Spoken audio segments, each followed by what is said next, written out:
Руханият жаңалықтары облыстық тарихи өлкетану музейінде Әзірет Сұлтан музей қорығының тарихи Түркістан көшпелі көрмесі өтуде. Көне экспозициясына аса құнды қолжазба кітаптар, сонымен қатар көне Түркістан тарихынан сыр шертетін фотосуреттер қойылған. Жалпы жазба археологиялық, этнография және нумизматикалық тобына жататын 300-ге жуық жәдігер көпшілік назарына ұсынылуда. Ұйымдастырушылардың айтуынша Әзірет Сұлтан мемлекеттік тарихи мәдени қорық мұражайы бүгінде еліміздегі барлық республикалық облыстық мұражайлармен әріптестік орнатқан. Көрменің мақсаты мынау елмен,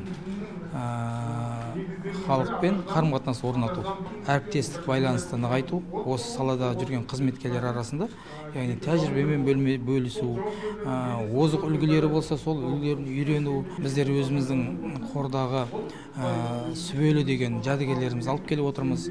Бұның ішінде әсіресе мынау Түркістанның тарихы жөнінде мәлімет беретін нумизматикалық жәдігерлер бар. Ақша айналымын көрсететін, жалпы әр кезеңдерге байланысты.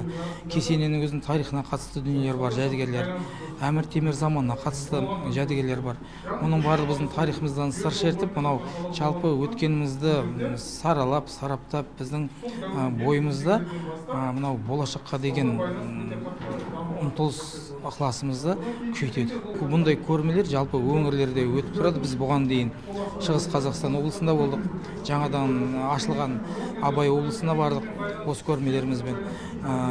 Енді алдағы уақытта да тағы да бірнеше өңірлерге барамыз. Қазақстан музейлері арасында қазіргі таңда бір-бірімен осы жалпы тек көрме ғана емес, тақырыптық музейлердің арасындағы ғылыми қызметкерлердің арасында, экскурсоводтардың арасында және жобалар арасында қазір бірлескен музейлердің арасында үлкен тәжірибе алмасу сабақтарын жүргізіп жатырмыз. Қызылорда облыстық тарихи өлкетану музейінде жалпы музейлер қазір білесіздер, енді бүкіл аудандар осы 11 музей және Қызылорда қаласына қарасты Ақмешіт музейі, көркемсурет галереясы бар. Осыларға таңда қазіргі таңда біз 100 мыңнан астам құнды жәдігеріміз сақтаулы, және осы біздің музейімізде қазіргі таңда 200-ден астам қызметкер жұмыс жасаса, соның ішінде 30-ға жуық ғылыми қызметкеріміз бар.